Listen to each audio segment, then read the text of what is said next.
우리 하나님 말씀 사무엘상 16장 14절에서 23절 말씀입니다.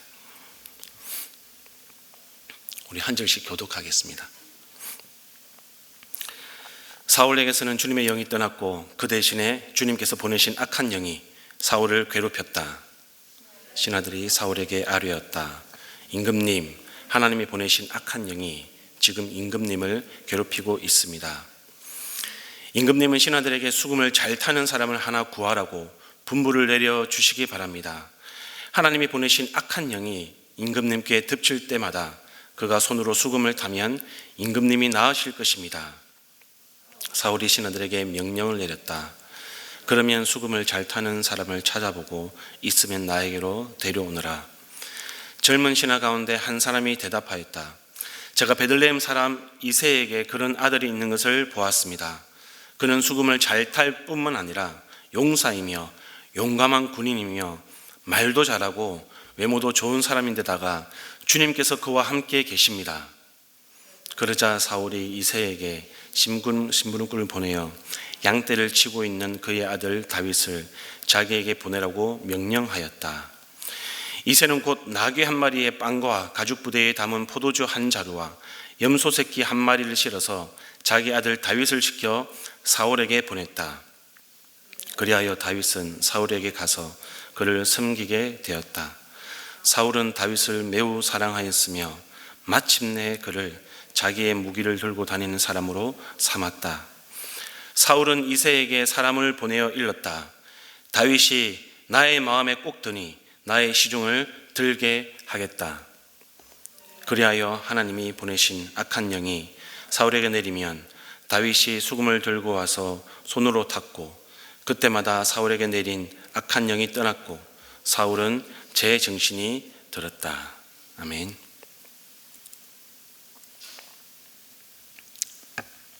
성도 여러분,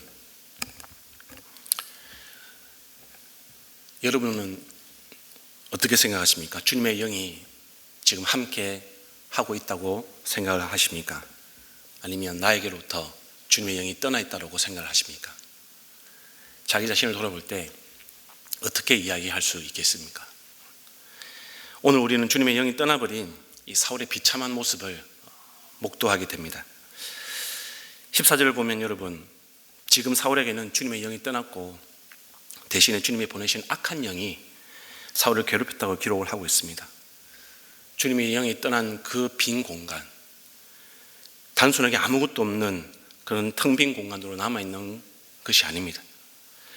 그것이 아니라 악한 영이 차지한다는 사실, 우리가 그것을 엄중하게 받아들여야 되는 거죠. 주님의 악한 영이 사울에게 임했습니다. 그런데 그것을 성경은 주님께서 사울에게 악한 영을 보내셨다 이렇게 표현하고 있습니다. 이것 때문에 어쩌면 우리 마음이 불편할 수도 있겠습니다. 개역개정은 여호와의 불이신 악신이라고 이렇게 표현하고 있습니다. 그것 때문에 고생을 했다. 반문하는 사람이 있을 수 있겠습니다. 아니, 선하신 하나님께서 어떻게 악한 영을 부릴 수 있단 말인가? 그러면 이렇게 또 우리가 질문을 할 수 있겠습니다. 그렇다면 모든 것을 통치하시는 하나님이 다스리지 못할 것이 존재하는가?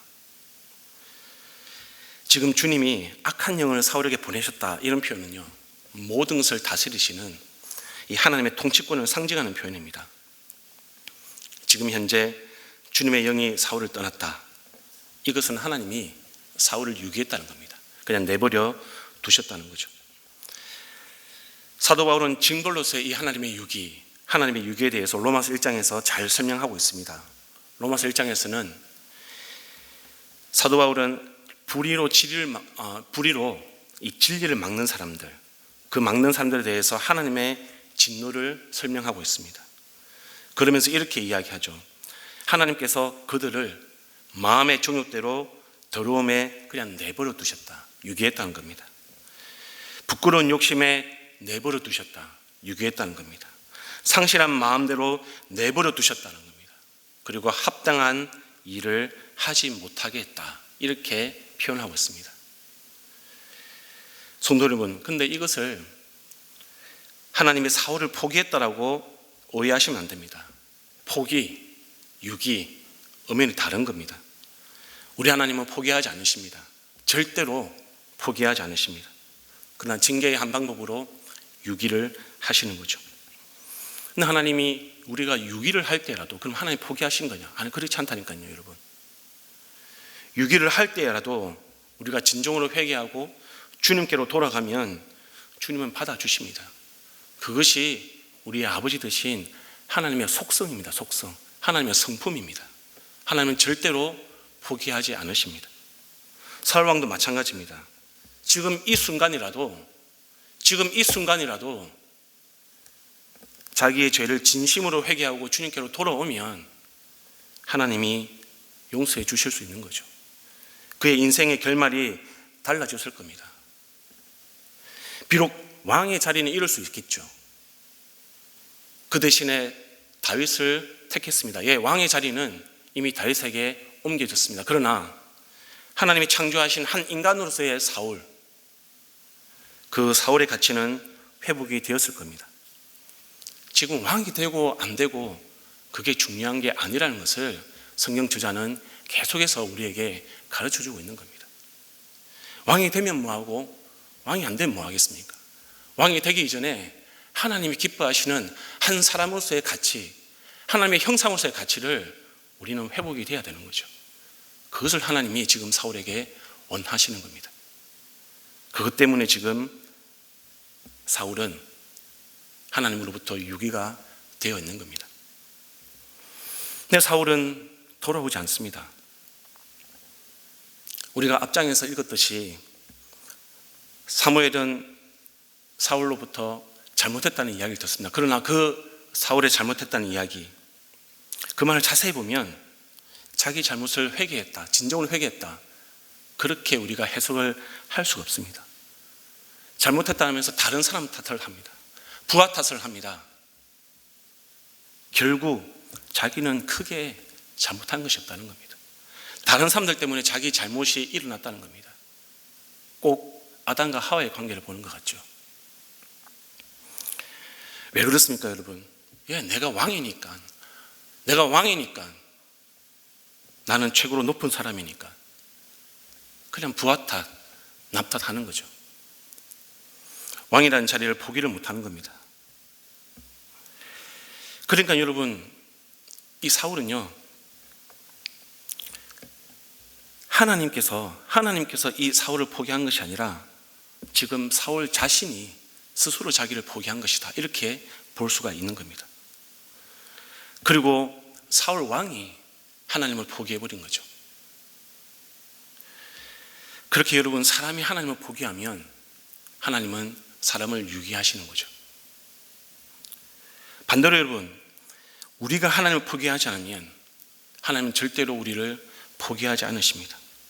우리의 지은 죄가 아무리 크고, 우리가 아무리 잘못을 하고, 우리가 아무리 연약할지라도 우리가 십자가 앞에 나아가면, 우리의 죄를 자복하면 하나님은 우리의 죄를 용서하시고 우리를 회복시켜 주십니다. 떠나간 주님의 영이 다시 돌아오게 되어 있습니다. 그것이 하나님의 마음이기 때문에 그렇습니다. 혹시 여러분, 주님의 마음을 아프게 한 죄악의 자리 있으십니까? 주님께로 돌아오시길 바랍니다. 혹은 여러분의 배우자나 여러분의 자녀나 목장 식구나 사랑하는 사람들 중에서 하나님을 포기하고 주님의 영이 떠나버린 것 같은 그런 상황 가운데 있는 그런 사람들이 있습니까? 주님께로 돌아올 수 있도록 우리가 기도해야 되는 겁니다. 그것이 저와 여러분이 감당해야 할 영적인 몫입니다. 성경 저자는 오늘 본문에서 주님이 보내신 악한 영 때문에 괴로워하는 사울 왕에 대비를 시켜서 누구를 등장시키죠? 바로 다윗입니다. 주님이 보내신 악한 영 때문에 사울이 괴로워했다는 것, 그것을 주석가들은 어떤 귀신 들림, 그렇게 해석하지는 않습니다. 성경 저자는요, 지금 미래의 왕 다윗이 여호와의 신을 얻었다, 그렇게 보고 있습니다. 그렇게 표현하고 있네요. 반면에 버림받은 사울 왕이 여호와의 신을 잃게 되었다, 이것을 대비시켜서 강조하고 있는 것입니다. 이것은 하나님께서 왕으로서의 어떤 사울, 그 뜻은 접으셨지만 그에게 주님이 함께 하시는 다윗을 보내셨죠.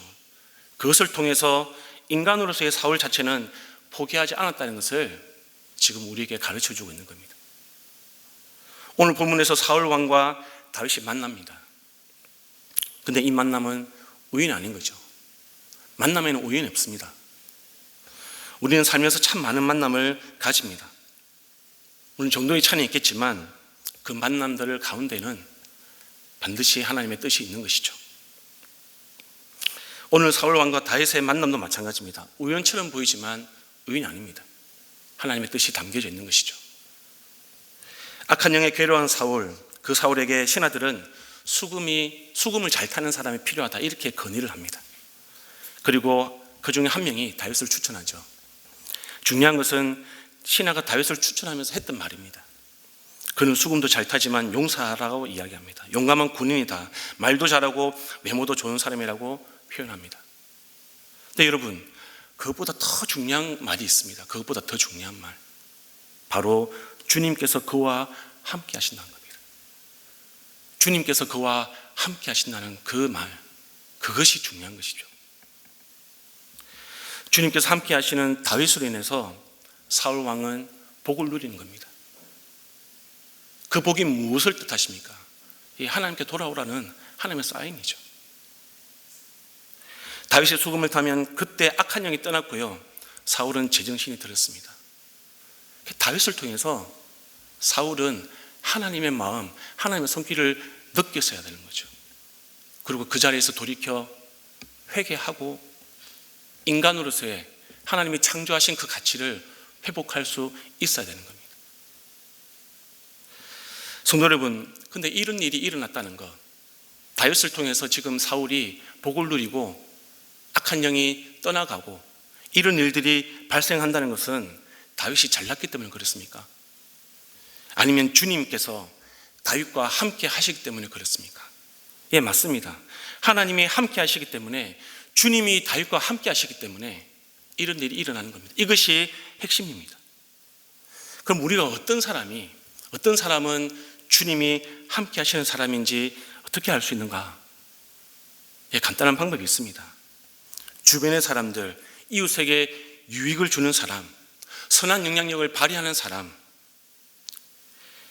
그 사람이 바로 하나님이 함께 하시는 사람이다. 우리가 이렇게 볼 수가 있겠습니다. 다윗에게 하나님이 함께 하시니까 그는 사람에게 유익을 끼치는 사람이 됩니다. 선한 영향력을 발휘하는 사람이 되는 것입니다. 그런 다윗으로 지금 역할을 감당하는 겁니다. 하나님이 함께 하시기 때문에 그렇습니다. 반대로 자기 유익을 추구하는 사람, 자기의 만족을 추구하는 사람, 그 사람은 하나님이 함께 하시는 사람이 아니라고 우리가 볼 수 있는 것이죠. 늘 자기 욕심을 채우는 사람, 그 사람은 지금 사울 왕처럼 하나님이 떠난 사람의 특징입니다. 하나님이 떠난 사람의 특징. 로마서 16장을 보면요, 바울이 여러 사람을 추천하는 것을 볼 수 있습니다. 로마 유대 공동체에 어떤 사람을 추천하는지 잘 들어보시길 바랍니다. 갱그레아 교회의 일꾼이요, 우리의 자매인 베베를 여러분에게 추천합니다. 여러분은 성도의 합당한 예절로 주님 안에서 그를 영접하고 그가 여러분에게 어떤 도움을 원하든지 도와주시기 바랍니다. 그는 많은 사람을 도와주었고 나도 그에게 신세를 많이 졌습니다.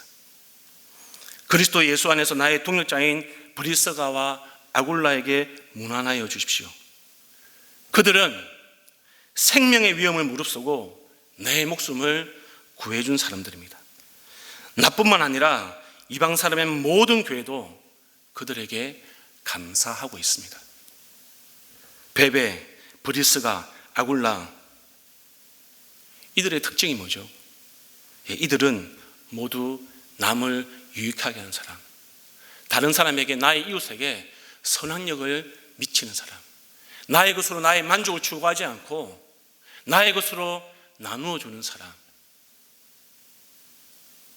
그들이 이렇게 살게 된 이유가 무엇입니까? 그들이 그렇게 사는 이유가 무엇입니까? 예, 바로 하나님이 함께 하시기 때문에 그렇습니다.